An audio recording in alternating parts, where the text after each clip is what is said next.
hit the record button now so that I can check that it's recording. Okay, so we are recording. And then I'll edit the front bit off when we get the, once we get started. Sure. Okay.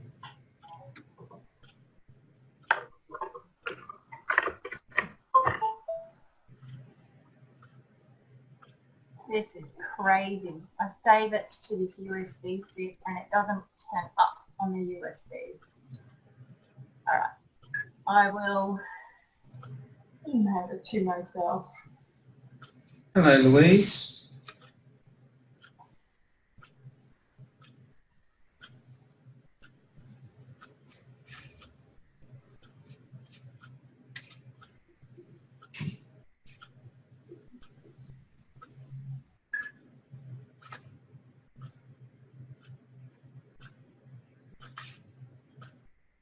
Can you still hear me, Katie? Anybody? Yes, I can. When I've just switched my mic and video off while I'm faffing around.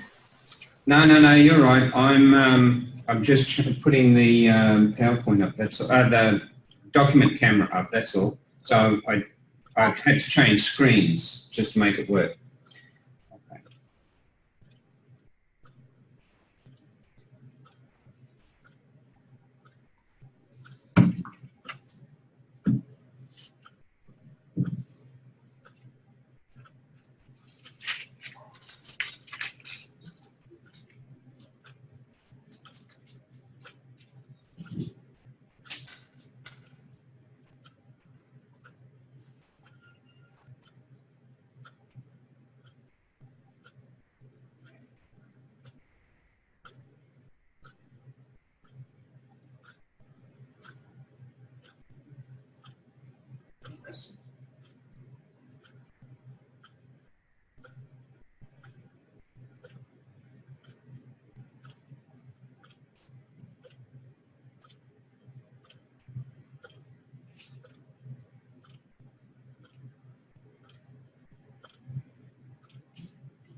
I'm back.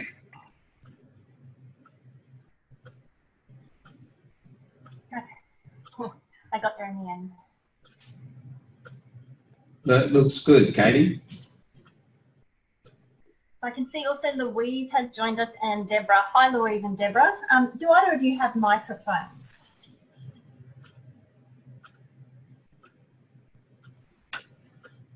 Or perhaps they've stepped away also from their computer while they wait for the session to start. Oh, hello, Deborah. I can see you've switched your mic off, but I'm not hearing anything. Can you hear us, Deborah? I'm just trying using the chat function for the moment, Deborah, and let's just see if you have been trying to talk.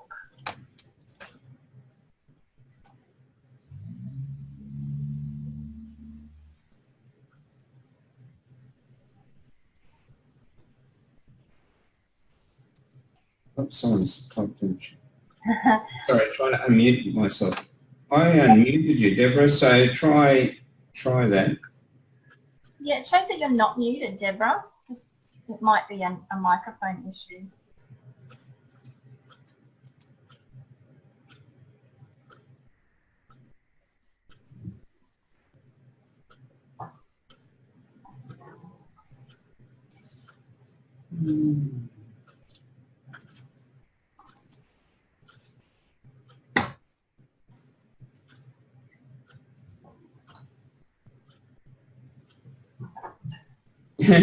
Deborah said she's shouting. Sorry, Deb. That was a shout, Deborah. Yeah. I'm just finishing gluing up my lid, Alwyn, that I meant to do yesterday. Right. Okay, so there might be an issue perhaps with the microphone, because we had Sandy speaking before, so that worked successfully. Yeah, Louise's picture came up before, so I think Louise just muted and turned it. Yeah, she might be away from her computer at the time. Probably a good thing then, said Deborah.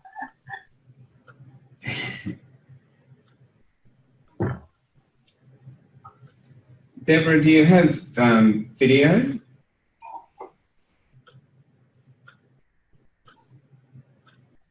I'll just grab myself a drink of water while we're waiting.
While we're waiting for hopefully other people to arrive, I'm just wondering, let's get a feel for what people have done. How many of you have been able to cut out the template that you were sent by email and erect just the start of your automata is plural.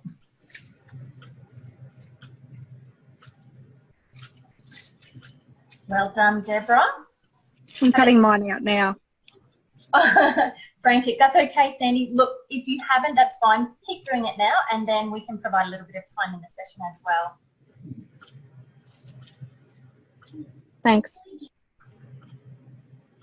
And Sandy, if you want to work with yours, if you want to start scoring and cutting yours out, we'll see how we can progress. You can and Louise? do that during the first part of the session. Louise? No? Okay. Okay, thanks.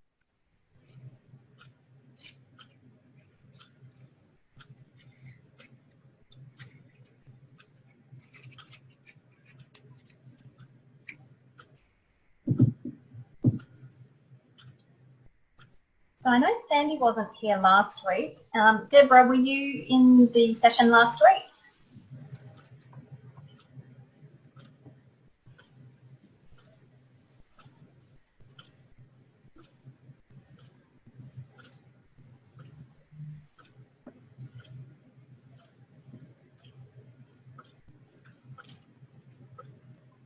Hi, Josie.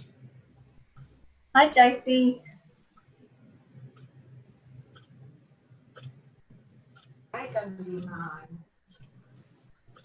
Everyone's feeling very shy, not willing to have their cameras on. Josie, are you able to hear us? Say it again. Oh, just checking if you could hear us. Yes, I can. Sorry, I've just logged on. I've just been at my staff meeting, so now I have to switch to this. That's quite all right, Josie. Take time to get settled. I'm getting there. That's all right. It's always busy this time of year, and then having to finish school and staff meetings. Yeah, absolutely.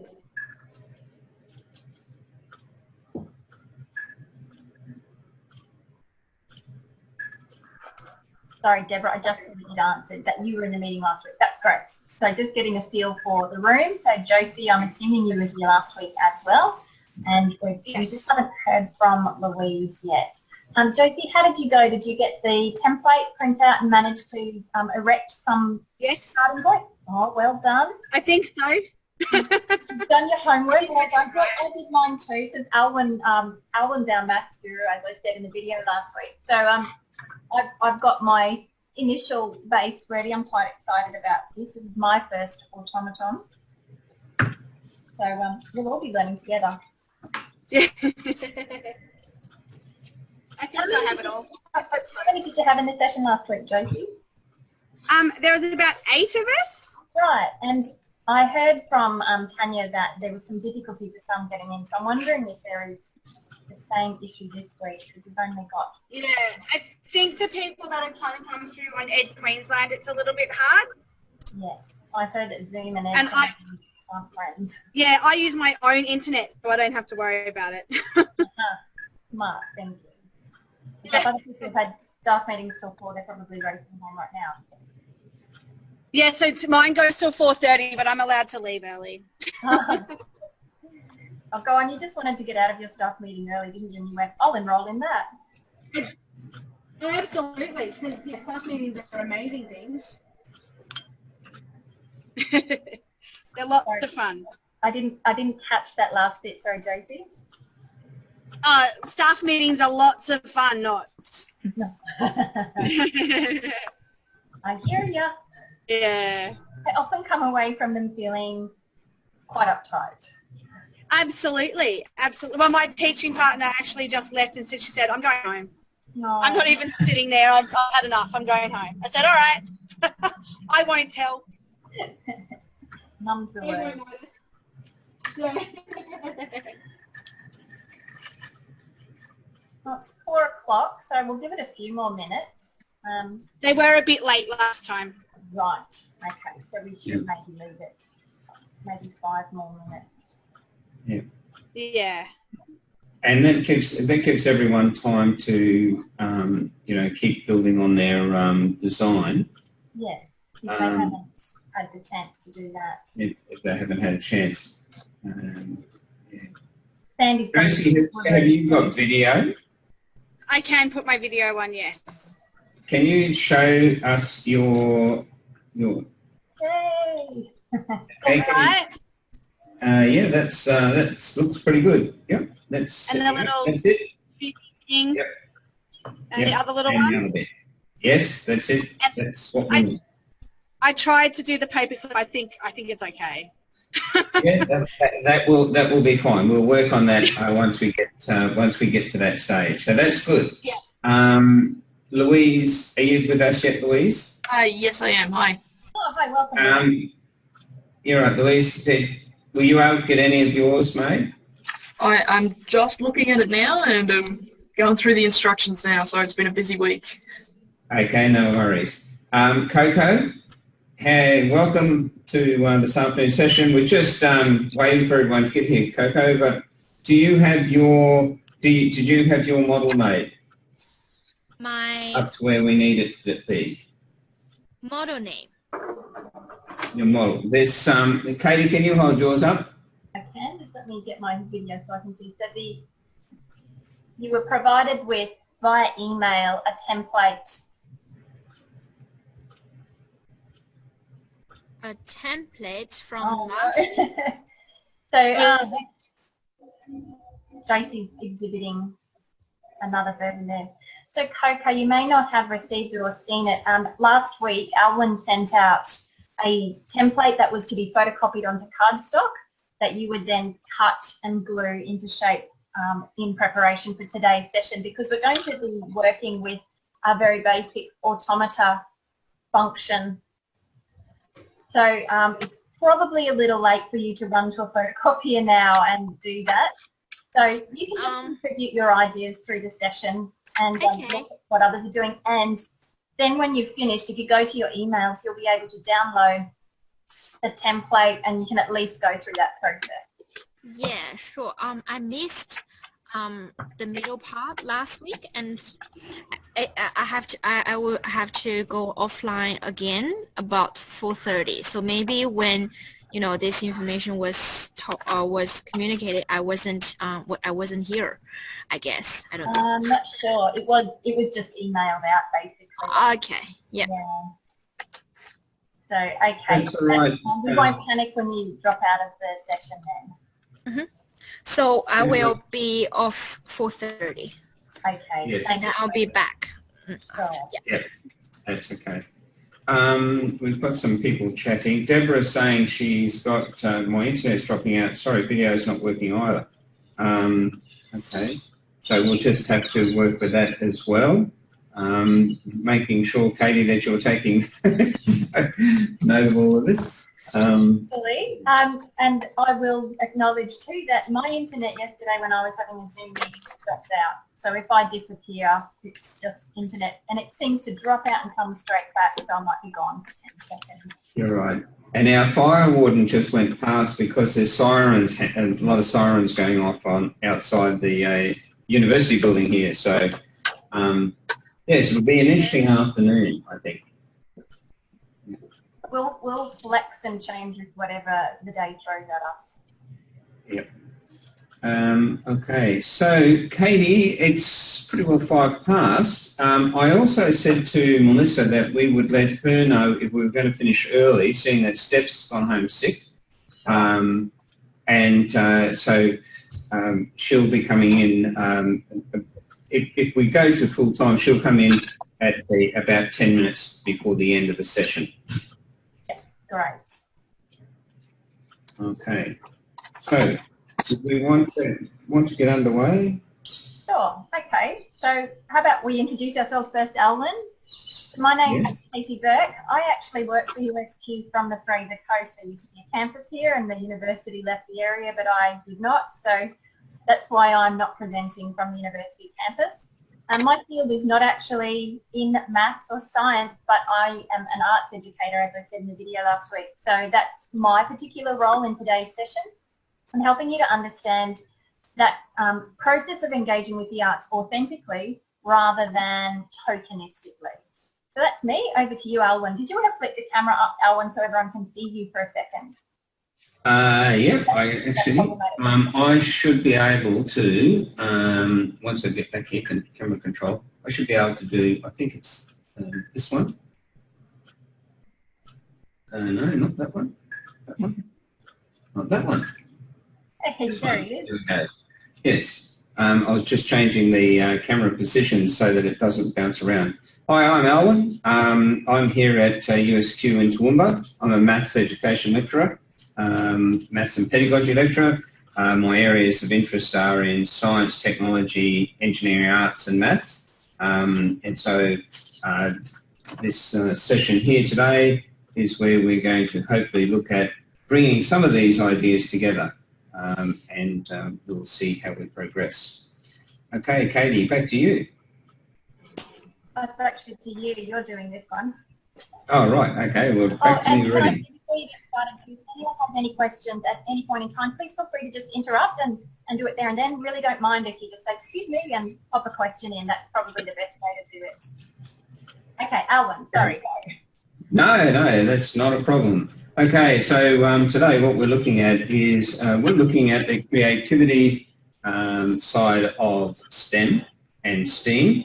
You probably have all heard of STEM. The chief scientist talks about STEM, science, technology, engineering, maths, and STEAM is becoming more popular in countries like South Korea, where they're trying to make creativity and innovation more apparent. And so we talk about STEAM. Sometimes we talk about STEAM and STEM in the same synonymous sentences. And so the 21st century, that's what we're looking at. We are actually in the 21st century, a fifth of the way through the 25th century, one might say. And we talk about skills for the 21st century, and there are 4 C's. The 4 C's are creative and critical thinking, collaboration and communication. So that's the skills that I've got a helicopter hovering around outside now. So and so we have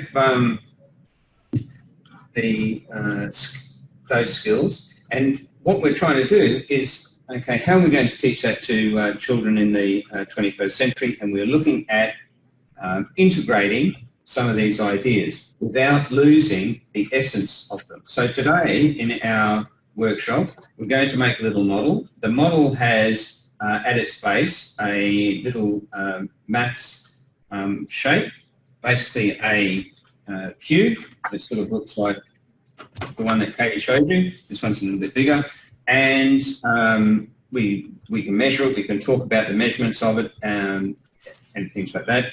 Then we're going to be saying, okay, well, let's make some use of this cube that we've made, the three-dimensional shapes that we make, and we'll bring in technology, design technology, as in we're going to be using some tools and materials to make something work, and it has to be accurate because engineering, the E in STEAM, focuses on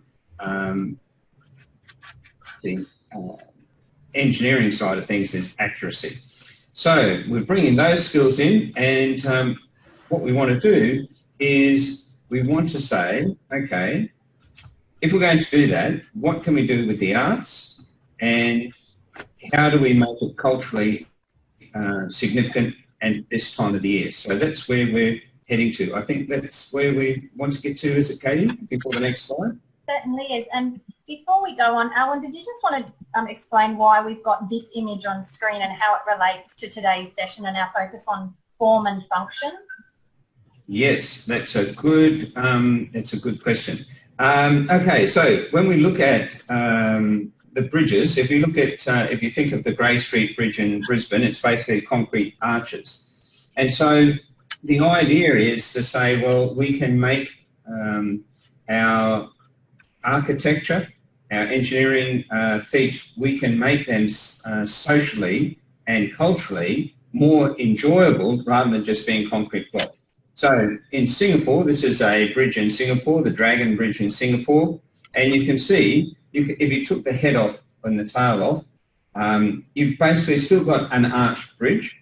You've got the ties between the arches that help suspend the concrete bridge. And then what we've got is, okay, let's now that we've got the basic structure, how can we make this more enjoyable? And because Singapore is, has a history with dragons, they've made it into a design of a dragon. And the interesting thing with this bridge, and also one in Vietnam, is that the dragons can actually belch smoke and fire. So they can stop the traffic for a moment, and it will fire out smoke and fire. Just to add, bringing that cultural understanding, rather than just having the cheapest design, which would be just a plain flat bridge. So that's the Dragon Bridge in Singapore. Thanks, Owen. I was explaining this session to my son, who is a physics student. He's in his second year of physics, and I was telling him about STEAM, and he's like, oh, why do you have to stick the arts in there? And so it was when I was describing things like this bridge and how the arts really bring innovation, and we are really talking about creativity and innovation as part of those 21st century learning capacities. So that shut him up a little bit. All right, so I'm going to ask for your input now, just in terms of what is your understanding of STEAM versus STEM. Because sometimes what we understand it to be might be different to what other people do. So if you don't have a microphone, please feel free to contribute your ideas to the chat. But if I start, I hope you don't mind me calling you out, Coco, do you want to just present your idea first on what is your understanding of STEAM versus STEM? Well, there is this A difference, meaning arts, right? So I guess probably Alvin has touched on it, which is bring the creativity into the math, science, and technology. Yeah. Well not really good. Very, very shallow understanding. Okay, well, no, but that's really good that you can say, this is my understanding of it. Does anyone else have anything further they want to add, or has anyone engaged in some STEAM projects? Okay, and maybe also think not just STEM versus STEM, but what does the concept of STEAM and STEM, either one or both, mean to you? What does STEM, why do we talk about STEM and STEAM? Why are we grouping those things together? So your ideas on that. So it's all about critical thinking and about them changing their mindset and finding solutions to problems. Sorry, This is Josie. Josie, sorry. My video keeps flicking on and off. I don't know why. Everything. Great. So I heard some keywords there like critical thinking, and that really occurs, doesn't it, when we look at interdisciplinary studies, that the learners are not just sort of drilling down deep into one area, but they're seeing connections, and it requires them to make those connections. It requires them to problem solve, which develops that critical thinking. Thanks, Josie. Louise, did you have something further you wanted to? I can just see your mic's off. It should be on, I think. Yes. Yep. I guess for me, it's probably similar to Coco. I don't have a great understanding. Obviously, it's got the arts in, and which we normally associate with being a bit more creative. So probably looking for the thing to achieve the purpose, but to do so in, I guess, perhaps a more creative, cultural way, like you had with the bridge there. Thanks, Louise. And I like that word of the bridging it too. That sits nicely with the metaphor on the previous page. And Deborah's just added in the chat, bringing in the arts is something that she knows very little about. So hopefully at the end of today's session, if you gain nothing else, it'll be a confidence with understanding that you don't have to be an arts educator to include meaningful arts learning. I really like what you've added, Coco. Maybe it can also be using maths and science to do better art. The reverse, yes. Look at Leonardo da Vinci. I think that's a really wonderful example of someone whose maths and science informed his art. There are lots of shapes and perspectives involved in art. Fantastic. So what I'm going to be talking about now relates to the creative process and the creative product. Hello. Sorry, Katie. Michael's just joined us, I think. Oh, hi, Michael. Hello. How are you? Sorry, I was late getting back from work. You're right. Quite all right. I think 4 o'clock is a bit of an early start time. I think if we do this again next year, we should really learn from this and make it later. So I'll be looking at, first of all, the creative process and product and how these kind of understandings can underpin our approach to STEAM learning, where we are including meaningful arts practices. So part of that too is looking at, well, what constitutes poor arts practices? Because sometimes it's very easy to think about the arts as just the pretty frills. So I want for us to think a little bit more deeper than just making something pretty. As you saw on that previous slide, and I'll quickly go to it, is that this goes beyond being pretty. It's become something that's culturally meaningful, and it embeds form and function, and it's become a landmark. We'll also look at the arts as languages and ways of knowing. So this idea of learning through the arts is a key message. And we'll be structuring our practical parts of the session according to the Wallace model of the creative process. I don't know if you've heard of it. It's an oldie. It was back in 1926 that he first proposed it, but it's enduring. So we'll be using that to structure our approach. But I guess one of the things I wanted to start off with too is this notion that the arts, creativity doesn't belong to the arts. And I think you're probably all aware of that creativity is obviously skills beyond the arts. You can be a creative mathematician and never pick up any kind of artistic implement. Nonetheless, the arts become a really wonderful through point for creativity, and it enlarges upon it. So, of course, we are focusing today's session on creativity. The other sessions are looking at problem solving, critical thinking, communication, collaboration. Now, all of that occurs in today's session, but we are just focusing, I suppose, on creativity with an awareness that those other processes can't be weeded out, nor do we want them. So if we look at creative outcomes, these can include things like what's new and what opportunities are there for new things to be invented. Could we interpret a situation in a unique way? Do we have a problem that requires an ingenious solution? Have we got a situation where we can enact or imagine novel ways of seeing the world? So you can see how these creative outcomes can apply to all areas of the curriculum. So I've underlined the next one because that's obviously where we're focusing today. Artistic expressions that bring intriguing insight and new perspectives on old situations. So I talked earlier about how quite often people think about the arts as just the pretty stuff. Sure, Alan, go ahead. Yeah, you're right. Sandy's put a comment in there, and I just wondered whether before we went on to the next slide, we wanted to look at what Sandy's written. I disagree. I just wondered what she was disagreeing about. Yeah, that would be great. Sandy, you've got a mic, haven't you? I was just disagreeing about the arts being creative, because you're saying about how maths is very creative and science, and I agree with all that. But I'm very early childhood, and creativity is everything in art as far as I'm concerned. So, yeah, and you can use that in maths, in science, because I think Coco made a point about how you can use it, and then that becomes concrete materials to make connections to the abstract. Absolutely, that's a really wonderful point. I'll go back and read Coco's point again because it does relate beautifully to what you're saying, that maybe it can also be using maths and science to do better art, which, Sandy, is what you're saying occurs regularly or all the time in an early childhood context. Yep, that's right. Sorry.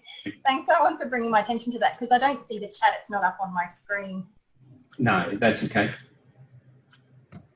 Okay, so actually I think that leads actually, Katie, into the next one, the next slide quite nicely.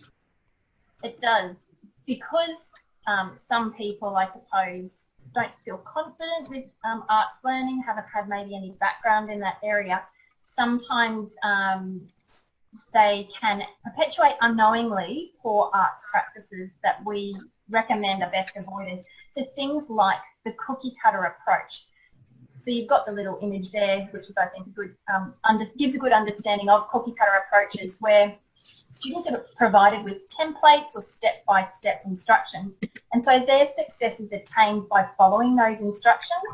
And whilst that gives a nice outcome, and sometimes students feel really great about what they've got because they might have followed the step-by-step drawing pattern, there's little opportunity there for creative expression. So cookie cutter approaches are best avoided, as is things like busy work, so things that are keeping children occupied. They might be fun, but they might have little educative value. So those kinds of activities can always be, I think, tweaked or directed so that there is educative value being added to the activity.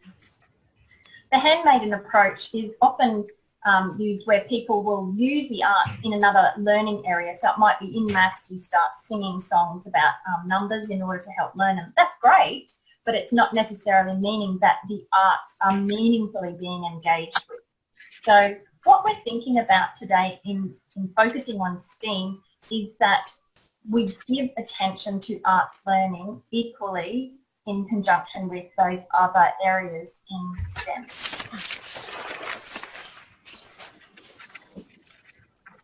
So questions that you can ask yourself, and if anyone would like a copy of these slides at the end, please feel free to ask for them. When you're planning STEAM learning and you're thinking about, am I meaningfully embedding the arts in this, you can ask yourself, how can I provide opportunity for my students to explore ideas, engage with concepts, or demonstrate understanding through various art forms? And Sandy, I think that relates really well to what you were saying before, that in your context, you're always providing opportunity for your students to explore ideas through arts processes, engaging with concepts through arts process, demonstrating their understanding through art forms. So I'm assuming that's what you're using all the time. Yeah, that's exactly what I meant. Fantastic. I would love to see a classroom in action. How can I engage students in a creative process which connects an art form and broader learning and meets evolving objectives in both areas? So sometimes, as I said in that previous slide, if people engage in the handmaiden approach, They might meet learning objectives and be able to tick off content descriptions in maths or science, but they can't really say that they've meaningfully met the learning objectives in the arts. So we need to look for how we can meet those. And this final one, which is one that I think works nicely for today's session, is how can I bring a dimension of artistry to the work the students are engaged in, helping them to see themselves as designers and creators of objects of elegance, excellence and beauty. So I'm sure that the designers of the bridge that we saw 2 slides ago very much saw themselves as engaged in an important engineering work, but it was also an important artistic work, and design processes were really in action. Excuse me, Katie. Yes, Sandy. Another thing with arts too, it's really good for certain cultures, because especially the Indigenous culture, because that's how they communicate. They use art to tell their stories as well as talking. That's exactly right. So they're using modes of communication beyond words, which we're so word-centric, but you're right, Sandy, that many cultures celebrate their culture. They have that sense of culture and that sense of identity through the arts, and that's why we see so much Indigenous art forms such as visual arts and dance being a really important part of their culture. And again, the bridge at the start being an important part of that culture. So I thought, as a little inspiring moment, we would watch this video. This is Floribots by Jeffrey Drake Gottman. He is a Western Australian artist, and you'll see in this video an installation artwork that he designed, very much an exemplification of STEAM in action. I started off with the idea of wanting to make a matrix of mechanical elements that could operate under computer control and show a... Say something? Sorry, I just wondered whether we could make it full screen. Oh, is it not full screen? Because it is on mine. I've got it still embedded within the slide. Oh, that's very odd. Has everyone I else? can hear it. I can hear it, but I can't see any of the movement yet. Katie, you have to share your screen with us. I have. The one you put video on YouTube screen. Yeah, I've done Yes. that. Sorry, and Katie, did you click the 2 buttons at the bottom saying share the audio and the visual? I have shared, but I haven't optimized for full screen. Let's see if that works. No, it's not. That's it. Yes, that's the way. It's saying it's not working. Let's try that. It's worked now. It's not working. kind of collective behaviour. The origami came before the car aerial. The car aerial is the mechanical component inside each flower. It's called a chatterbox, and it's used by children to predict the future. You can work out all sorts of stuff using a chatterbox. And I like the fact that so many of us were familiar with this origami element. The car aerial is a convenient mechanical element that happens to be available off the shelf that achieves linear motion, which is difficult to engineer usually. Let's have a few different behaviours, and to see everything that it will do, you actually need to spend a bit of time with the flower matrix. I've got a background in computer science, and powers of 2 are very important. 128 was the most I could manage, and it fell into this grid system, which is a 2x1 grid shape, which is what I had imagined populating. Actually building 128 units and getting all the computer software and hardware to work took about 9 months.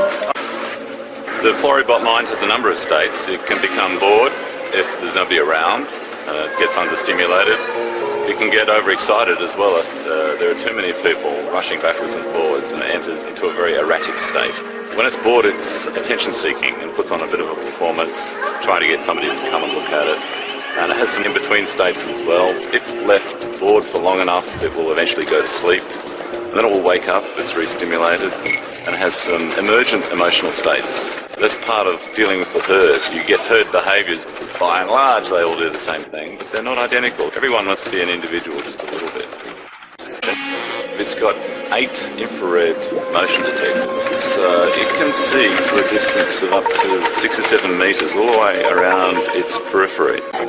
if somebody stays in one zone repeatedly and tries to sort of stimulate the work from that one position, it gets a little bit tense and irritated, and its reactions will diminish over time. It's really looking for you to circle and sort of stimulate it from all sides. It's like scratching an itch. It wants you all the way around, and that's where it's happiest.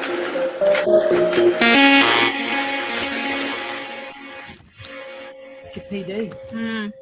Ah.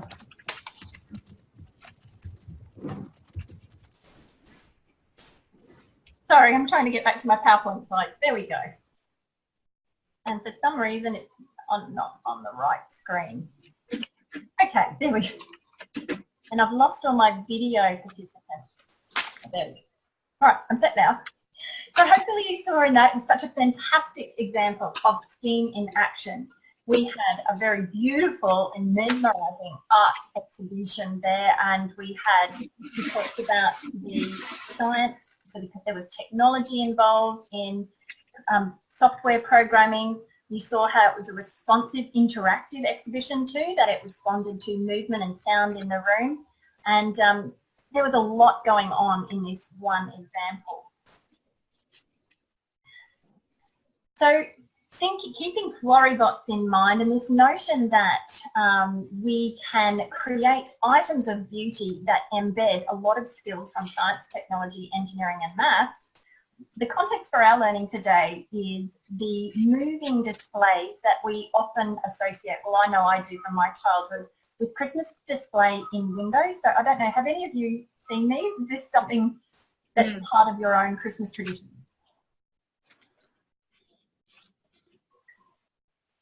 More.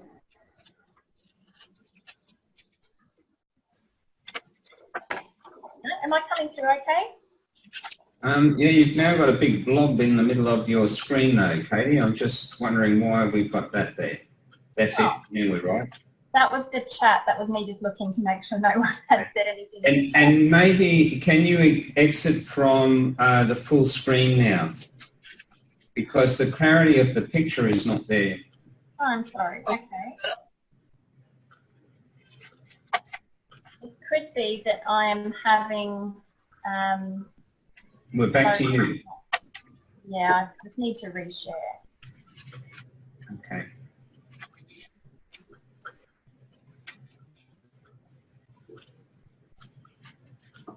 So are you suggesting that I don't have the full screen for PowerPoint? No. For the PowerPoint it was fine, but I think what happened was when we went to the video full screen, it's come back and we're now very pixelated. What about Louise and we've got Maddie that's joined us. Yep. How are your screens? Yeah, a little bit pixelated, but no, that's all right now. It might just be cutting in and out. Yes. Yeah, mine's fine. Yeah, it's come fine now on the screen. I turned off optimize for full screen that I had to turn on for the video, so I suspect that was the issue there. Okay. Great. Okay. So you can see on screen here. Sorry, Alan, go. No. Yes, so please do. Yes, we're going to talk this bit now. Yeah, so on screen we have one of those, I think they're mesmerising, the scenes of Santa's workshops and those sorts of things that are often in Maya windows or shop windows around Christmas time. They hark back to our childhood, I think, and they elicit in me that childish sense of wonder and excitement about Christmas. And so, as you would know, well, hopefully if you've seen them before, the characters move. It's just a very basic back and forth movement, but you see this kind of moving scene. So this is going to be the context for our session today, where we're thinking about how we can create a moving automaton that is part of a wider scene where we have our own expression of Christmas, whether it be Christmas in our culture or Christmas around the world, that expresses the culture perhaps of where we all come from, or if we were doing this in class with students, where they would get to express cultural background and their appreciation of Christmas traditions, or maybe they don't celebrate Christmas, and so it might be something that they do at that time of year. So before we get into that, Alan's now going to just, I guess, explain the automaton, and hopefully most people are now ready to work on that portion. Okay. Actually, Katie, if we could just go back to the Maya slide for a moment. Okay, and so what we have here is a group of autonomans that make an automata display, and they have, as Katie said, they move and they move in some way. So, for example, the girl that's got something white in her hand near the blocks, her hand moves up and down. The elf behind her has a hammer, and that moves up and down.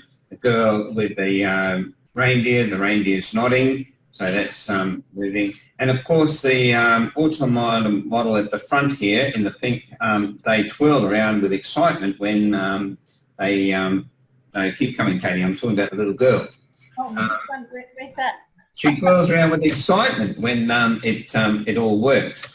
And so when we look at the next slide, that's what we're going to do. So what we have is we have the opportunity to firstly realise that we've made a base, if we've made it, hopefully we've made it. I don't know, Maddie, you weren't here before, so I'm not sure whether you have made your base.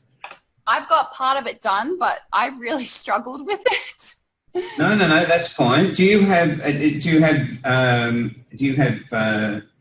camera? No, not today. I had it on before, but I can't use it at the moment.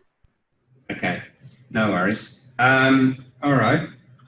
So what we're going to do is we're making a base of a model, and the idea is that we say, okay, well, we're going to use this base to animate some representation that we as a part of the group are going to come up with. And to do that, we need to think, okay, what is it about Christmas that we become enamored with? Katie mentioned before about the curiosity, the wonder of it. And so what we want to know is, have you got some things that you can then list that will that we think about when we think about Christmas? What is it that we think about? And so if you could list those down before we watch the video, because that's going to show us a little bit more about the actual movement. But what is it that we would like to engage with, that we can bring movement to, that will make it more enjoyable? So the first thing, before we go and watch this little clip, what are some of those things that you find interesting at Christmas? And Katie, because you've had a practice run, would you like to just give an example of what one of the examples that you mentioned the other day? Okay, yeah. So when Alwyn and I were talking the other day in preparation for this, he said to me, well, what are your Christmas traditions? So I said, well, generally we begin the day by we go to church, and then we come home and there's family dinner and it's lots of noise, and we eat our lunch, which is lots of Christmas type fruits, you know, mangoes and cherries, and then a bloated sleep after lunch. So Alwyn, did you want to then talk further what you did at that point in time? No. Let's go then to the others and see if they can say. Michael's agreeing with you. He says that it sounds familiar.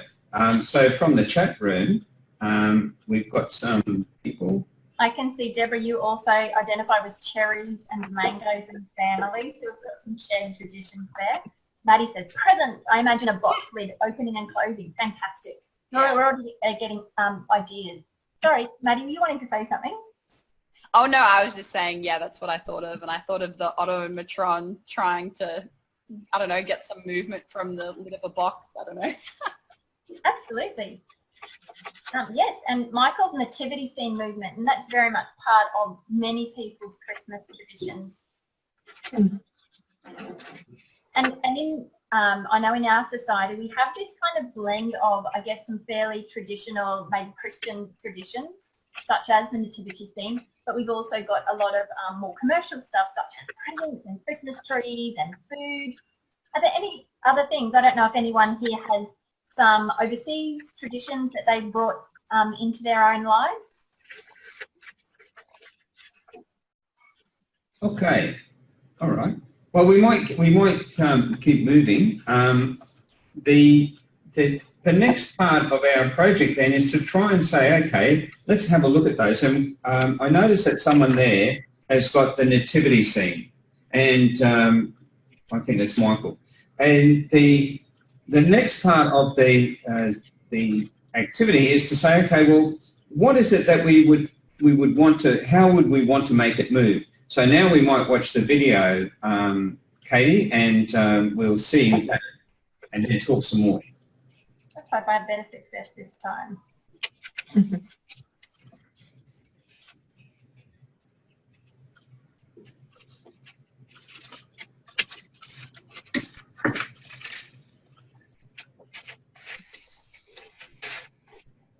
Now, are you seeing the video?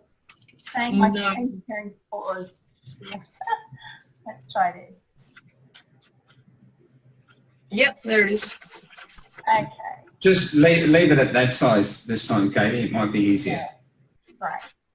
There's no sound to this, so feel free to talk through it. So the first thing I think is that we're using everyday materials. This one's using corrugated card on bamboo skewers.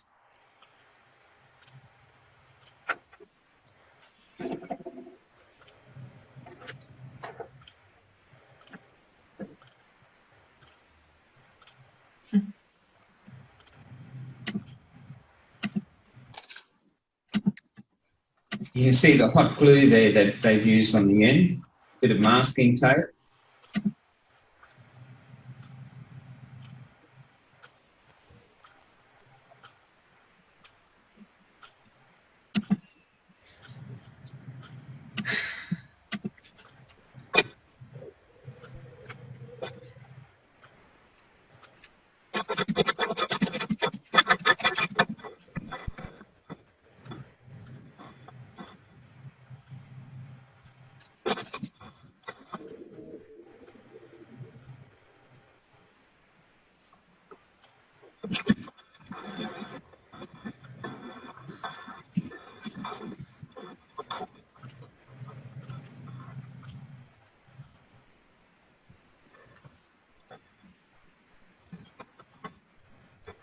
That's a snail cam with a circle cam follower.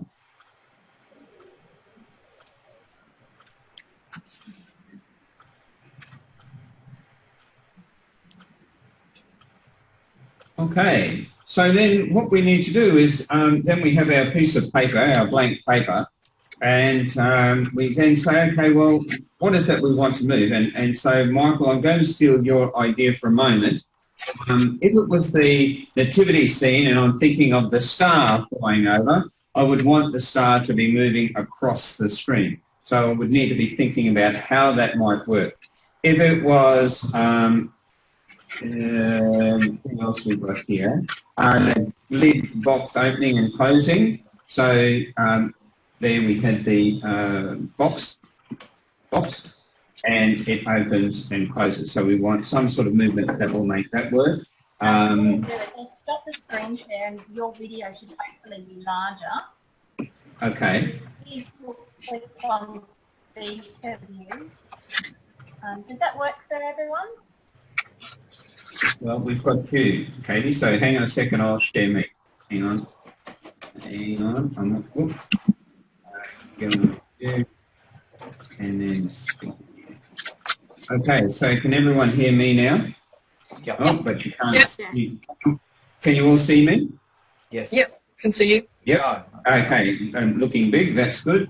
Okay, so we have the box, and then we sort of say, well, okay, I take the point about the arts. I'm actually, my training is early childhood as well, so I'm really into not the arts, and I'm not into science, and I'm not into technology, I'm not into maths, I'm not into engineering. I'm into learning across all of those aspects from a child's perspective. Children don't say to us in primary school or early childhood or in prep or preschool, they don't say, I'm off to go and do my maths now, and now my technology, and now my engineering. It does become integrated. And what we can do is we can build on that to increase their interest. So what does it mean?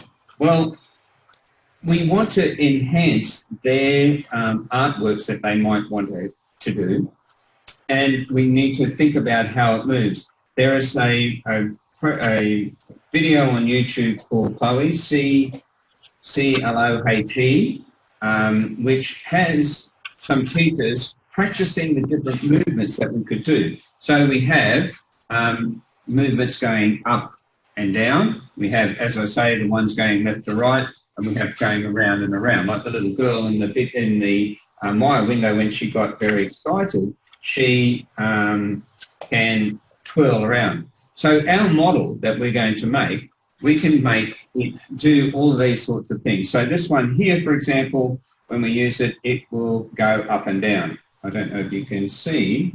Can you see that the whales spume going up and down? This one here is the Christmas ball on top is spinning around. You can see that spinning around. Just hold it up so you can see it better. We have the hand waving one. So you can see the hand goes left to right and things like that. And, oops, we've got a couple others. The peacock one here. So this one here goes backwards and forwards. So he's strutting his stuff backwards and forwards. And all of these can be made using that design that we've sent out. But what it requires you to decide what it is that you want, what you would like to make. Would you like, and you can all do individual things, but we need to have made our base. So here is our base. And then we need to be thinking, okay, if we're going to do an up and down one, we should have a piston rod that looks like this. And we have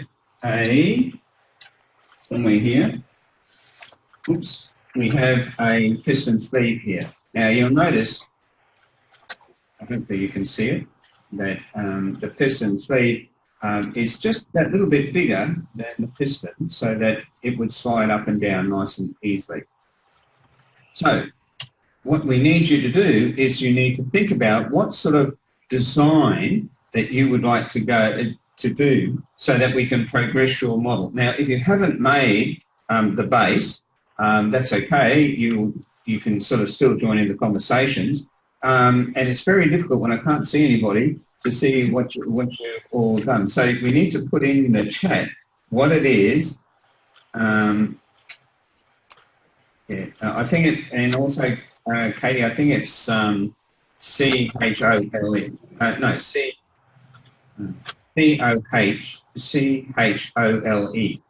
I think. Okay, C-H-O-L-E. Yes, I think that's it. Yeah. Now you've got me confused. I'll get back. I'll send that out to everyone where the teachers were engaging with it and things like that.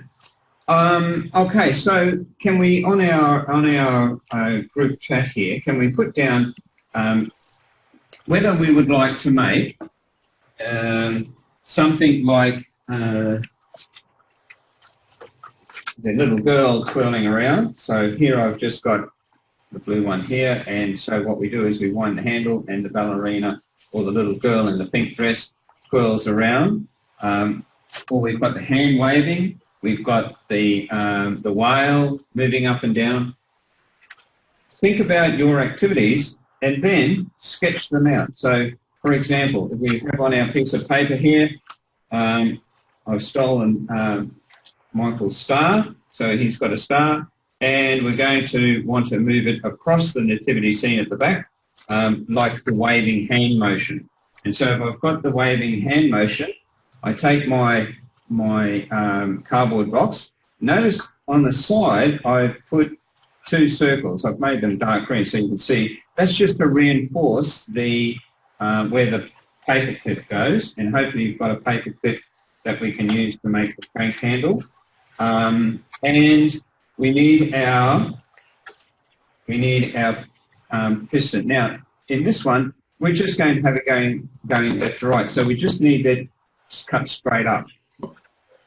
But what we also need is our piston sleeve, this one here. You'll notice that I've cut, because I wanted to go backwards and forwards, so you can see this one here, I glued it to the little tab on the top of our model, and so this bit flaps backwards and forwards. And then we put the piston down through the middle, like this, through the hole in the, oops, I've gone too far, it's dropped right through, so push back out. So here it is, and then we've got the two little holes that we had at the bottom of our piston. Here, we can just sort of see them. We're going to push our paper clip through those, and then push our paper clip through the side of our structure. And hopefully do it from the handle side first, because it'll be easier, because it's not going to be wide enough on mine. Sorry, Owen, is that the sleeve you've got glued on the top one, that green? Yes, sorry, yes, that's the sleeve. Yeah, with the cut out of the, so when you glue it together, if you cut off all the solid lines, you ended up with a wedge shape. Yep, I've got that. It's joined to the top. Yep. Cool. So, and that's what I'm putting through now, I'm just fiddling to get the paper clip. It doesn't, of course, doesn't want to work while I'm on screen. There it goes. Okay, there it goes. There it goes. So the paper clip now is gone all the way through. Oops, I've bent it, so I'll just straighten it up. Okay, so there's our paper clip. And then if I wind the handle, it's gone right off, hang on. Put it back. And this is part of the learning, is that, you know, we purposely put these little errors in so that you can see. So hopefully now I'm winding the handle, you can see that the armature is going backwards and forwards, and at the same time going up and down. So hopefully you can see that. And then we can then quickly cut out our design from scrap paper, which I have here. So here's our design. We went from our drawing. We're now transferring that to our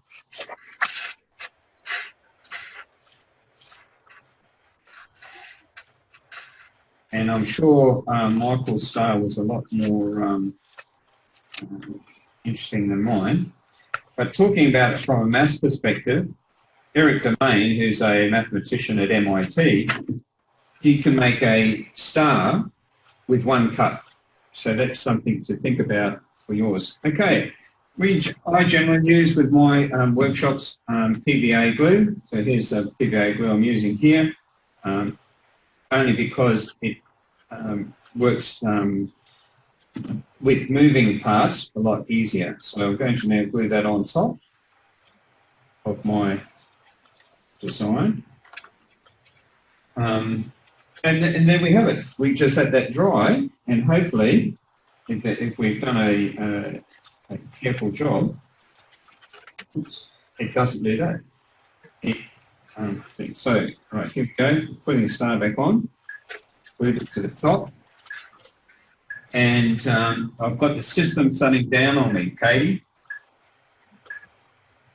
That beeping is the is our system shutting down. If it shuts down, that's going to be interesting, and I can't get Hopefully to it won't end the Zoom link. Oh, we've lost, right? No, well, I'll just have to come back in. That's all if it drops out. But what I can do is quickly show you before it does finish. So here you can see our star. Hopefully you can see our star moving left to right. So that's just the star. So while in the next couple of minutes while I get reset, if you can work on your design and come up with an idea that you would like to move. Remember, we've got up and down movement, side to side movement, or round and round movement. Think about that movement, and then we will get back. Okay, so there we have the ABC test pattern. So we'll use this time while Alan's logging in again to start thinking about sketching out and maybe even cutting out your designs. Now, I want to harken back to what we talked about at the start about it being really important that we are aiming towards artistry. However, that begins by developing prototypes. So what we're doing today is never going to be the end result of the project. Oh, Alwyn, you're back. Not sure that he can hear yet. He's probably got to get this done again. So what we're doing is we're involved in that initial design process where we're conceiving ideas, we're playing with ideas, we're toying, we're going through that design process, which will then lead to a later process where we build artistry and we build excellence. So do people have ideas as to something that they could do at this point in time? Yes, I want to make a ballerina that spins around. Lovely, Josie. And do you understand how to use the components to do that? I'm not quite sure how to make it spin in circles. I got the rest of the idea. Great. Well, you can at least be starting your ballerina. Maddie, I'm assuming you'll do a present opening up. I'm going to try. Yeah. Fantastic. How about you, Josie and Sandy? I've drawn my ballerina. I'm cutting it out. Look at you, you're all over it. Oh, a 3D Christmas tree spinning around. Love it, Deborah. How about you, Michael? Are you still going to do a star now that Alwyn stole it from you? Well, I was thinking of one of the wise men with a gift going forward or something like that, perhaps. Lovely. So it could be perhaps if you were able to even use some kind of what are those pins where you push them and they splay out? Split pins. That's the one. Thank you for that. You could have his arms on split pins, and you could even have a larger character with the arms with the gift up and down, perhaps. Yeah. All right. Well, I'm going to try doing the bloated sleep after lunch and see how I go with that. Have to make a bet. Hopefully Alwyn will join us soon.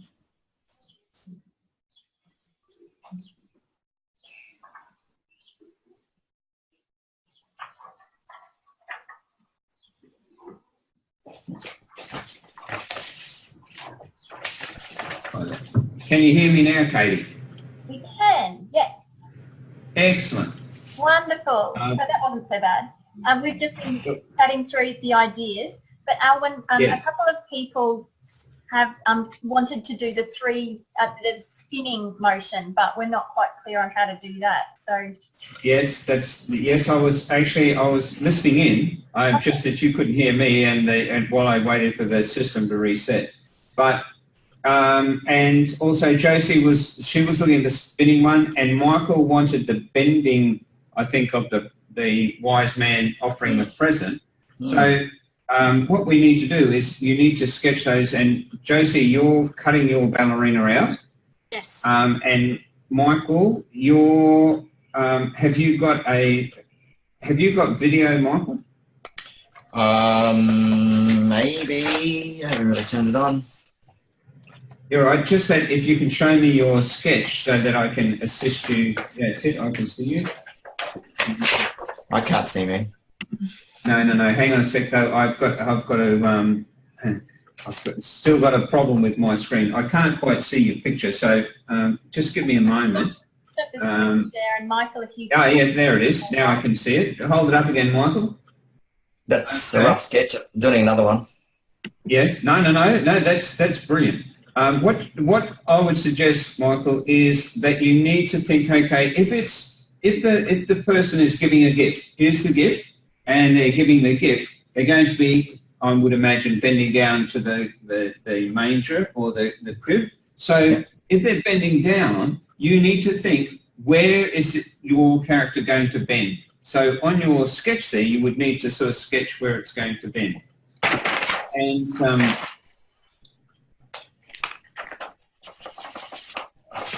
the hip.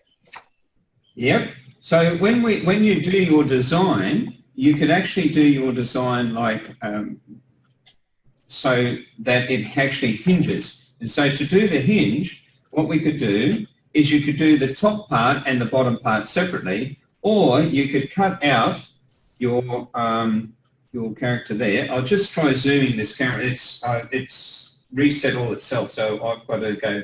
Oh, I've got to go back into the camera control and that's too far out.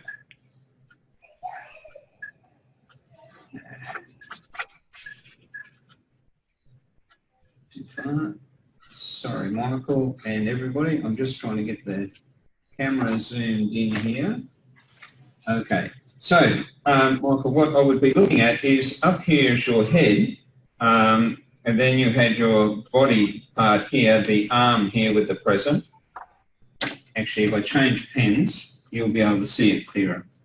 So, here's the head. I'll do it again. Here's the head. Can you see that a bit better? Okay. Yep.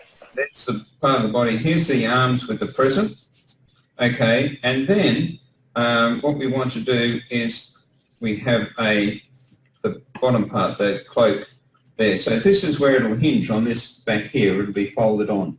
So what happens is that it allows it to move, the person bending down and up. So that's how I would approach the present one.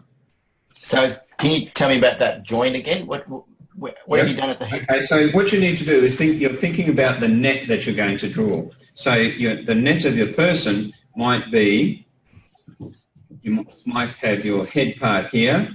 You'll have an arm out this side, an arm out this side. Then you had the cloak going down like so. Yeah. We want to fold the arms around to the front, and where that folds, we then have two cuts there so that it folds across the middle there. All right. You can sort of see what I mean there. Yeah, yeah, okay.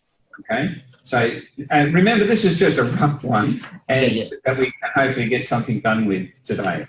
Now, somebody else just joined us, Maddie. No, Maddie's on camera now. Yeah, but I've got my box and lid idea, but I've actually made the box, but I don't know if that's what I'm supposed to do.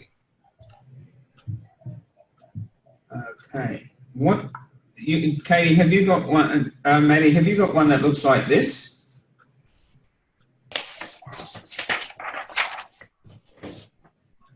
Yeah. There, Maddie? No? Yes, that's what we want. Yeah, that's what we're looking for. But it's not very stable. I had to use sticky tape because when I scored some of the lines, they ripped off. So, Yes. I mean, it's taped, but I don't have the paper clip in yet. No, that's all right. We put the paper clip in last. Do you have an understanding of what your design will be, Maddie? Yes, I do. I'm just trying to think in my head, how am I going to get the lid to move? So you want the lid to open and close? Yes. So I've got the box here that I've made. But Okay. I'm thinking I might need to detach the lid unless I fold it, and it kind of, I suppose it could just. That's exactly right. It needs to fold. So if we have a look at yours, Maddie, with your box, so here's our three-dimensional box, and at the back here you've got your lid. Yep. It's going to close over the top. So this bit here has to be needs to be scored and so that it moves up and down quite easily. Then what we need for yours is we need to put a hole in the bottom. In the bottom there. Okay. Okay. Now the reason for that is that for yours we come back to the whale model. With the whale model. So I'm just going to pull the whale off now. So that sorry Mr. Whale, I've just ripped you off. Okay. So in this one, what we have is the piston design is a little bit different because with this one, it's going up and down, but it's going straight up and down. It's not having a movement. So what we want to do with yours is have the box, the flaps. Now, on this design here, this one here that you had, it had the little flaps at the top. Yeah. So what we want to do is take your model, and I'm going to destroy the star now. So, sorry, Michael, I'm sort of going to pull that out. So, at the moment, Katie, Maddie, what we've got is something like that with your hole, the little square hole at the top. Yep. And then we're going to slide our sleeve, the sleeve part, up inside. Actually, we can do it from the other way. Make it easier. We're going to slide the tabs inside. Slide the tabs inside like that. So your the wedge bit will be at the top, and then carefully glue the tabs on the inside of the box. So you put some glue on the tabs inside of your box here and glue them there. So that makes it nice and rigid. So that's your support. Okay. So then you glue your box on top of there. So you know where you put the hole in the base, glue the box with the top. So that way, when we make put the piston in, it will be going up. It'll be able to go up and down. So that's your bit. Josie, you've got your ballerina made. Yes. And so for yours, Josie, what we need to do is we need to use the circles. So just get the thing here. So what we've got, and this one's not quite right because I've used skewers on this one, but you will need a skewer to join your ballerina to the circle inside of your box. Did you see how Maddie attached her sleeve, the piston sleeve? No, because I'm having lots of trouble with my video.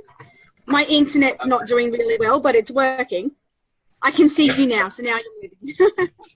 Okay, no worries. The other way to do yours, if you look at these ones here, what I've used is a paper straw. So I don't know, do you have straw handy? I do have straws handy, yes. Okay, so in the top of yours, if yours has still got the circle where the circle is, and if you've got a 6mm hole punch, single hole punch, if you can lift up that flap very carefully and punch the hole through there, you should be able to fit the straw in, and then just glue the straw there, okay? And then that will help support the skewer as you go through. Okay, and who else was there? Coco, you hadn't made yours. You're just listening in. How are you going, Louise? Okay. Michael, how did you go? Did you come up with a design? Yeah, I got a design. Okay, right. Now, yes, and that's it. So it bends nicely. Now, what we want to do, Michael, is the same design as Maddie. So we're going to glue oops, sorry, there it is there. The sleeve, this is the sleeve. We're going to have the wedge facing up, push the tabs inside of the box top, and then glue them. It might be actually. I hadn't done that. I'd only punched the hole, so I haven't got a square hole. So I've got to fix that. Okay, no, that's fine. That's not a problem. All you do is then glue this over the top like that. So you glue this over the top. So okay, but doesn't the piston have to go through that hole? Sorry? Doesn't the piston have to go through all the way? Well, we'll work on something else for you. So if you've got unless you've got have you got a Stanley knife handy or yeah, I can make a square hole. Yeah, make a square hole. That would make it easier. Right. And then we'll get to the piston. Now I have to pull the star off. Sorry, I'm destroying your star now. Oops. It's yours now. Okay. And while how are we going, Maddie? Good. Josie, how are you going? I'm struggling a little bit. I don't know if it's my nails. Yep. Okay, Josie. So yours, if you've got, have you got a skewer, Josie? Yes. You've got a skewer? Good. And you should have a couple of circles there. Yes. The circles cut out. Now, gently. Yep. Put the if you hang on a sec. Have you got a straw on your ballet dancer? Yeah, is that what you wanted? Okay. Now just put that to the side at the moment. We just want the skewer. We want the skewer and the circle, and we're just going to put the point into where the center of the circle is, like that. Yep. Okay, and then add some glue. Yep. Okay, and then yep. And then what we want to do is thread that in from the bottom of your things, yep. So that it sticks up. Now it'll come out the top. Okay. Okay, so that's what we want. We want it to come out the top, like this. So you've glued the circle on. Yep, so the skewer comes all the way out the top. And where does that, so again, my video keeps freezing, so I kind of can't see properly. No, you're right. So you just need to leave that like that at the top, and then we need your paper clip. Now your paper clip only has a windlass type design. So yours will look like this. Will look like, I'm just using a piece of wire here. I've got some paper clips here, but I can't find them at the moment. So I'll just grab a piece of paper. So you straighten your paper clip out. So straighten your paper clip out. Yeah. Like so. And so then just make and you make one straight a windlass. Make a windlass like that. Yeah, unfortunately my video is frozen again, so okay. Hope it'll catch. It's just and then what we do is we come in through the side of our box, and then you glue 2 more circles into, so you put 2 more circles when you put it in your box. Yep. So like this, I'm going to grab that. So where's the other box here? Okay, just undoing this one. So we're going to push this windlass through into the one side, put your 2 circles on, like that, and then out the other side, like that. Now, once you've, oops, you can't see them. Once you've got them like that, can you see the circles inside the box now with your windlass? Unfortunately, I can't see anything. You're right. Okay, if you get the idea, what happens is when you turn the windlass on your circles, we need to add the glue so that the circles turn with the windlass.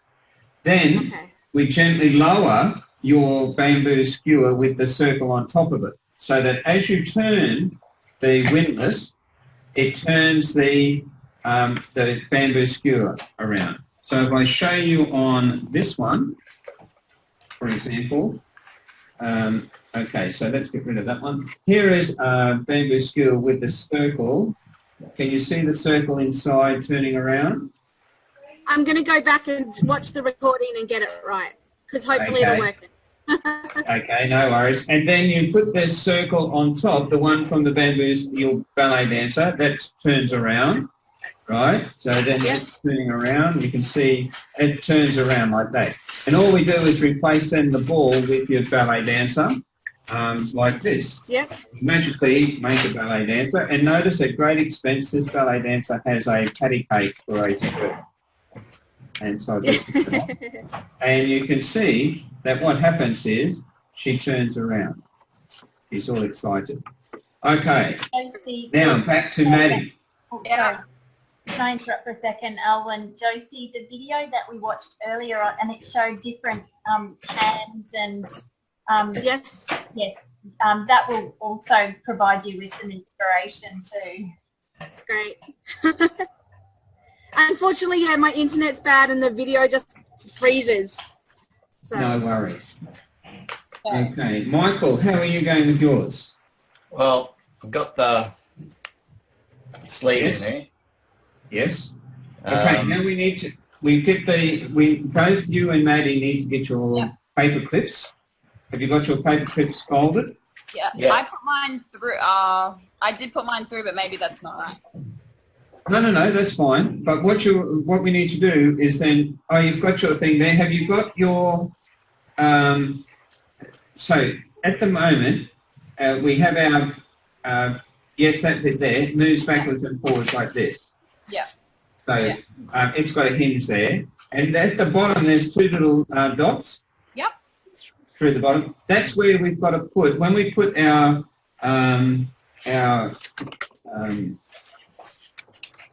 piston through the piston sleeve, down inside, on this one, we've got to put, whoops, make sure it's around the right way, we've got to put the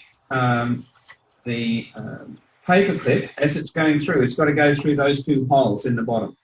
Oh, okay, okay. Okay, because what's going to happen is as it's going around and around, so I'll show you. So here's our paper clip.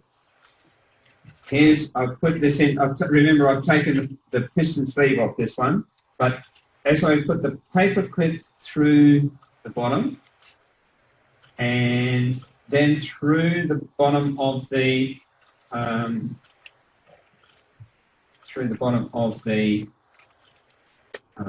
piston, that's through, and out the other side. Oops, says me tearing everything to pieces. Okay, so it goes out through the piston, out the other side, and then out through the other side of the box. You have to fiddle it around. Okay. Like so.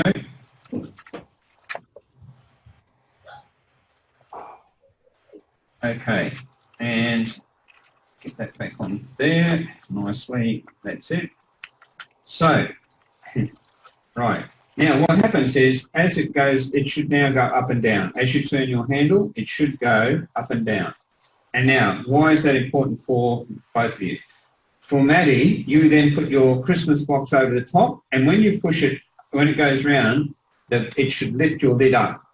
And for Michael, when you've got your wise man, put him on either side of the piston sleeve, so glue his legs on either side of the piston sleeve, and then have him bend over. And then what happens is you might need to cut, and both of you might need to do this, Maddie, you might need to as well, is just trim your piston rod so that it goes, lifts it up. So we're using gravity to close your lid, Maddie, and we're using gravity for your man to lean over. Yeah. And what we do is it just pushes up with the, as the piston rod lifts up, it lifts up. So I'll give you an example here. Here is a reindeer. I was thinking reindeer.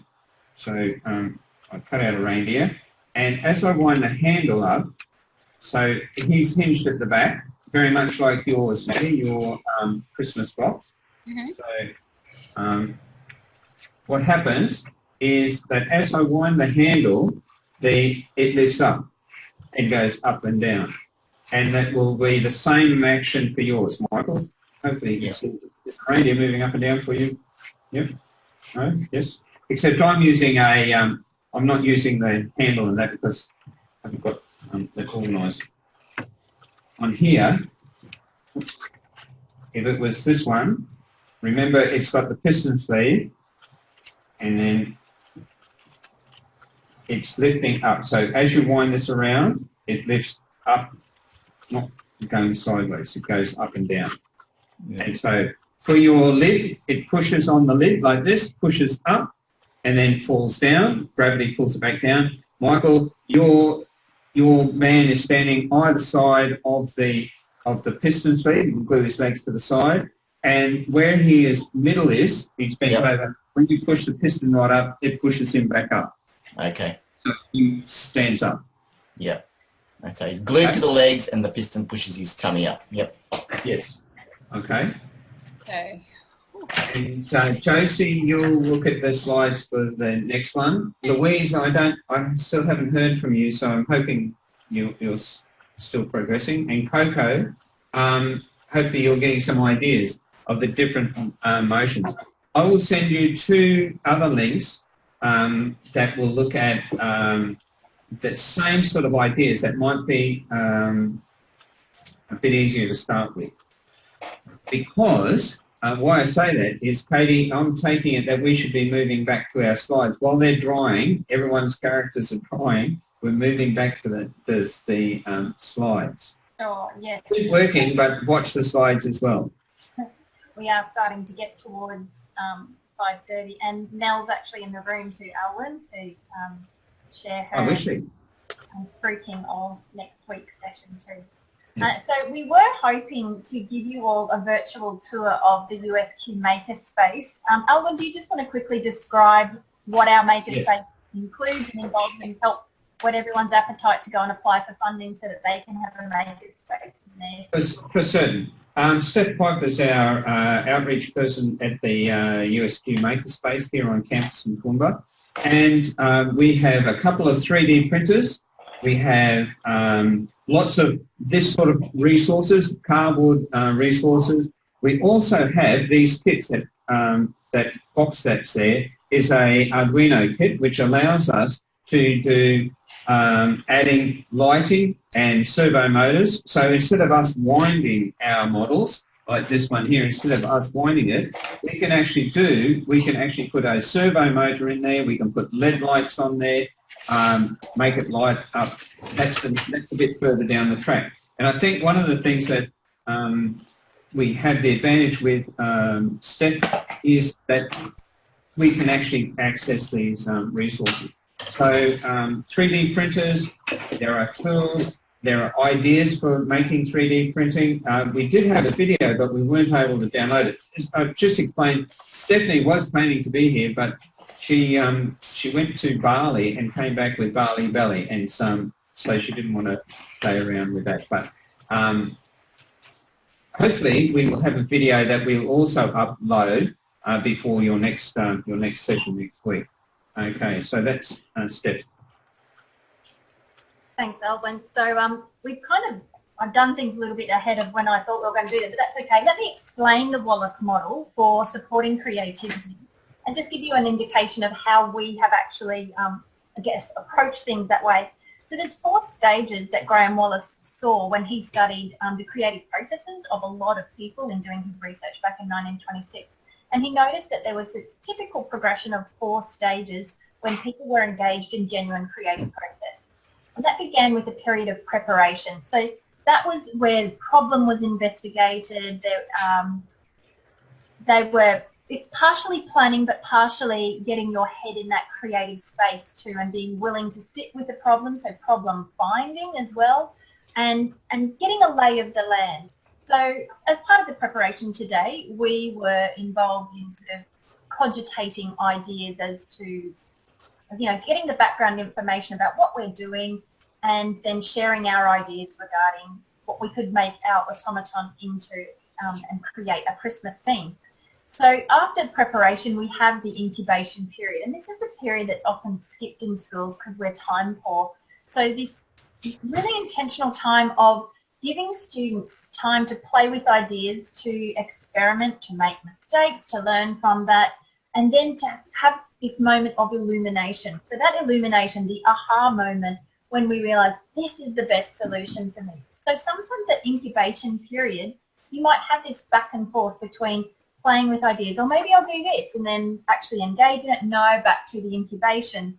But it's often the time that is not given adequate, it's the phase, I guess, it's not given adequate time. So it's a really important thing for us if we're wanting to stimulate creativity to provide time for incubation to allow that illumination to occur. And of course, verification comes towards the end when we go, this is the solution, this is the elegant fit. So you can see this kind of in action here, that we were sharing our Christmas traditions. That was our preparation. The brainstorming was also preparation, and then the initial design phase about how can we create a group scene that expresses some of our Christmas traditions. So we were talking about that, and for many people I saw illumination occur. I remember, Maddie going, I can see a present opening, a present box opening. So that was kind of your illumination. But then that kind of cycled back too as you struggled with, well, how am I going to make this work? And it was really great to hear a lot of the problem solving that was occurring while Alwyn was explaining to people. So you can see how these kind of interdisciplinary projects really do stimulate that problem solving. And of course, the verification really isn't going to occur for us today. We don't really have the time for that. But we've got the initial design commenced. And of course, if you were doing this as part of a larger STEAM project where you were engaging in meaningful arts inclusion in your STEAM project, you wouldn't just finish off with your little cardboard cutouts atop your automaton. You would no doubt provide students with opportunities to experiment with materials, tools and processes to create something that they felt they were proud of, that was artistic excellence for each student, so that they saw themselves as designers and creators. So over to you, Alwyn, for some of the key takeaways, because of course we don't want you to leave today's session with just feeling like, oh, now I know how to make 3 different types of automaton. That's certainly not the point of today's session. We hope that this is a case-in point and a launch point from which you can see future scope and future possibility for broader STEAM projects that meaningfully include the arts. So over to you, Alwyn. Yes, and I've sort of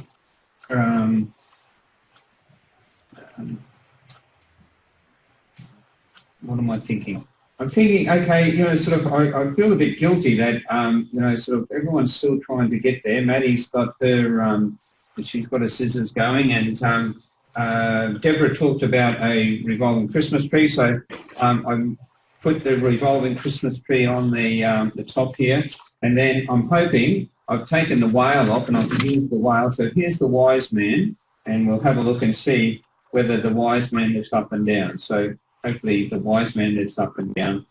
So you can sort of see, and hopefully, Maddie, sorry, it's not a box, but you get to see how that would work as well. And you could then put a present in the box here, in the box.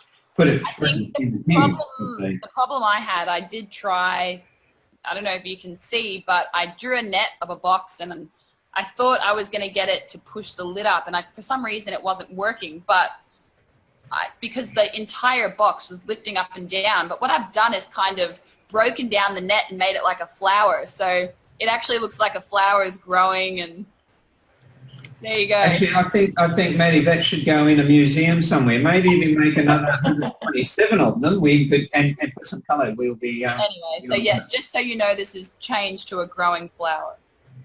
Good. And that's part of the problem-solving process that Katie was just alluding to. The importance of the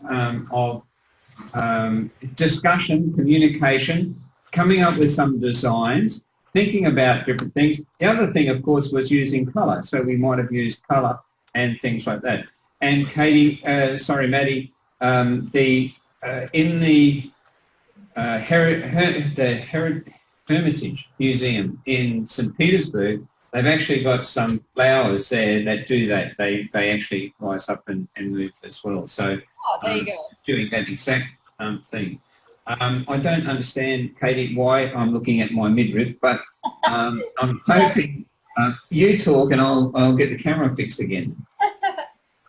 I guess some key takeaways that we hope that you take from this are just the notion that when we include the A in STEM, that we're thinking of ways that we can include those STEM, so science, technology, engineering and maths projects, but find a way for students to express understanding through the arts, but also to use the arts as perhaps part of the planning process. So exactly what Coco said at the start, and also Sandy, this notion that the arts are a means for them to express and a means for them to work towards craftsmanship. And so looking for opportunities to do that. We certainly hope that you find the creation of Automata fascinating, and stay in touch with Alwyn because he's our resident genius. He doesn't like to admit it, but you should. He created that template today, and he's done a stack of them. So if you're interested, I think I'm just speaking for you, Alwyn. Stay in touch with him. That's good, Katie. And you have our email address, and please do email. And also, if you've got some ideas of how you think, like this afternoon, we've crushed everything together. You've had to make a design, you cut out your design, you came up with some creative ideas, relating it to a context that you were adding the STEM, and I noticed, for example, Maddie, you trimmed the top of your flower, so you were measuring your flower, so there's lots of maths coming in there.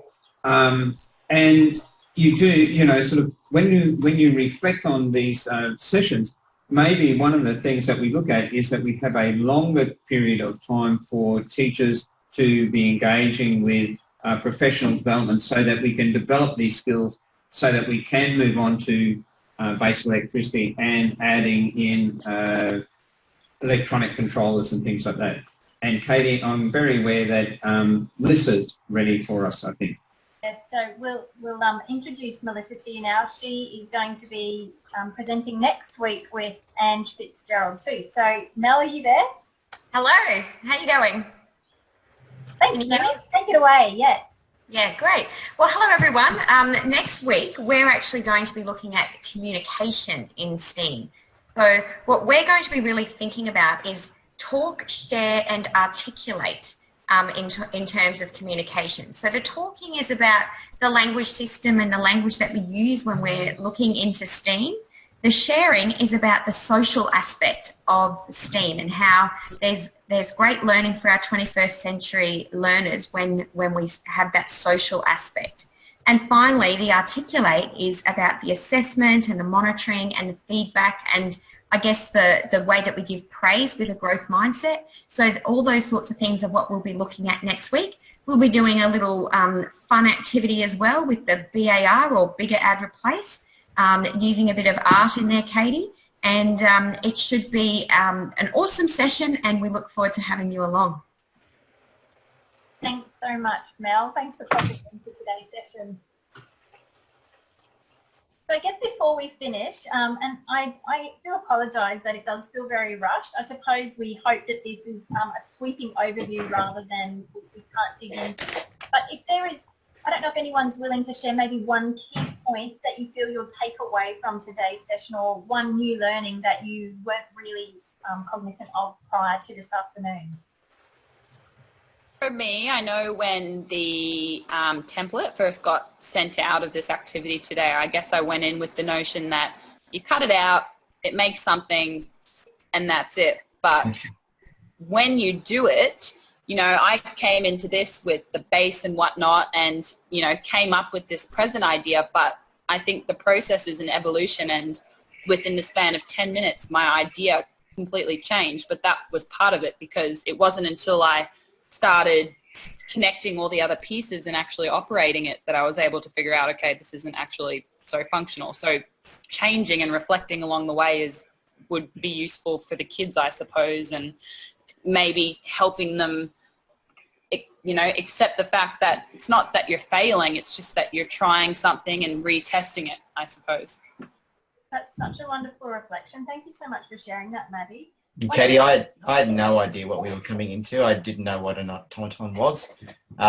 So, you know, I obviously knew there was some kind of pistony thingy involved.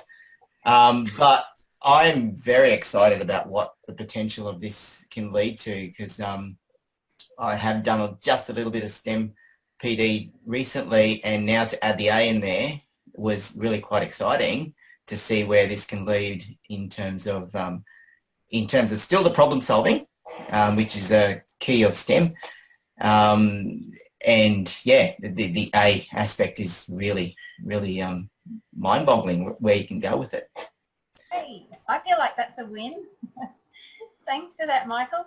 Sandy, I don't know if you're willing to share because I was thoughtful of you throughout this that this might feel quite complex for an early childhood context. Have you had any kind of moments of inspiration along the way for ways that you feel like you could adapt this to an early childhood context? I guess,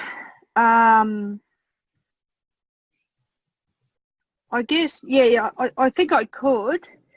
But what when I looked at the template, I was a little bit terrified of it because it's not something like you do.